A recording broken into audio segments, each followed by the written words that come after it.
She won't tell you about anything that is pending legislation-wise, any kind of sort of challenge. She won't tell you anything about that. She won't tell you about anything that could come before her. Yep. And anything that definitely won't, from her point of view, is settled and I don't need to talk about it. Anything that has been worded so vaguely that it has nothing to do with any particular piece of legislation, if it has to do with anything that we know she has a view on, well, that's settled or whatever. I'm not gonna talk about that. This is just, I'm not going to tell you anything. And the Republicans pretending that they're okay with that, which is a lie twice over. One, because they already know what she actually thinks. That's why they don't need any more information. And two, because you can bet your ass that the next time a Democrat, if we're lucky enough to get a Democrat nominee for the Supreme Court, they're gonna suddenly expect a little bit more information out of the nominee at that point. Don't expect that this, well, we wouldn't want her to predispose herself towards any outcome attitude is gonna last a minute past Amy Coney Barrett getting on the Supreme Court. Yeah. It's not going anywhere. Yeah, so the entire thing feels like a massive sham. It's a farce. It's offensive. The only reason it's worth any investment is as a reminder to the American people in the literal final weeks of an election 13 million plus people have already voted in, that this is what the Republican Party wants. That's what the Dems need to do. Remind the American people that is literally it. That's it.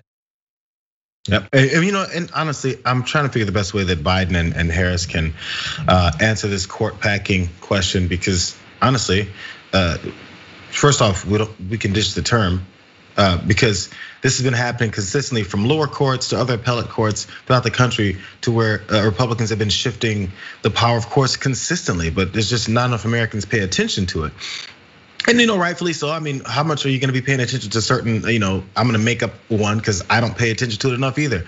The 13th Appellate Court in New Hampshire. Who knows? I don't know where these things are, what exactly they're ruling on until it's something that's newsworthy that they're ruling on. But in the meantime, positions and judges get appointed to these positions all the time, and people don't pay attention. This isn't the first time Amy Coney Barrett has done anything. There's lots of track record on her, but we didn't hear about her till now because now it's the Supreme Court. But all these other courts have a very big influence on the way that laws are carried out and the way things are ruled on. And eventually when it gets up to the Supreme Court, the few that do, then we hear about those. Yeah, it's honestly something that's been happening with the Republican Party for a while, and Democrats are afraid to say it. Hey, I don't know, maybe you can just say if you're running for president, you're damn right. We're gonna do something different with these courts because what more promises do I have to listen to from this party who has absolutely no principles and will say one thing and do the exact opposite without blinking an eye? Why should I be playing this game with them? Why are they controlling me? I'm so sick of the entire conversation about packing the court or expanding, literally any of it. Ted Cruz said he wasn't gonna give Hillary Clinton a nominee ever. If she became president, Merrick Garland would never come up for a vote ever. So spare me. And you can go through, we're not gonna go through all the research. Take a look at the changes to state Supreme Courts under Republicans over the last decade or two. Take a look at what they really think about how unchangeable and durable these Supreme Courts need to be. They don't actually think that, they want power.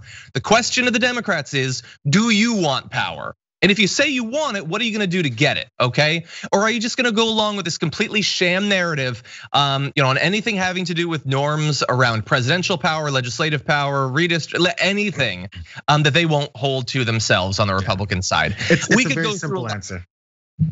Yeah, and I don't believe that Joe Biden does want to expand the court. I just really don't think that. I'm emboldened a little bit by the fact that he won't give a clear answer, but I also can come up with alternative reasons he wouldn't do that don't have to do with him actually expanding the court eventually.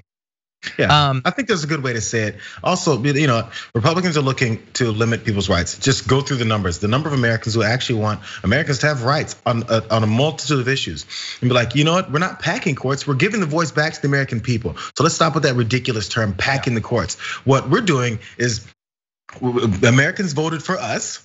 Look at the numbers. And then after the overwhelming number of Americans voted for us, we're gonna finally do something for them because they voted for us. They've entrusted me with their vote. Now I'm gonna do something. Hey, are you mad at me for going with the American people? You can be against the American people, or I can be for them. Which side are you on? There's many ways to say it. Yeah, I was watching it. I'm sure you were watching it. We're gonna talk about how she was asked about voter suppression and how it clearly affects black and brown people more than white people. She wouldn't acknowledge it. It's 100% clear. It's the most obvious thing in the world. She won't admit it. Why? Because she doesn't care or she likes it. That's it. That's it. It's as simple as that. And we can go through a long list of that. Like I tweeted, she hasn't said a single thing that I have heard that it even appears to go against one of Donald Trump's interests. And she avoided all the questions about his power to delay elections, manipulate elections, all of that. Because again, she was chosen to give him the election. She's not going to abstain, and she likely will be in literally 3 weeks, she will be taking up some of these cases. So it's gonna be a fun rest of 2020. And why shouldn't it be? 2020 so far has been such a delight. Perfectly splendid, actually. Anyway, do you have anything else you wanna say about this? No, I'm done with her. No, and we shouldn't be. Really sucks that we're in this position, but we are in this position. Yeah. Let's try to bear in mind the people that put us in this position.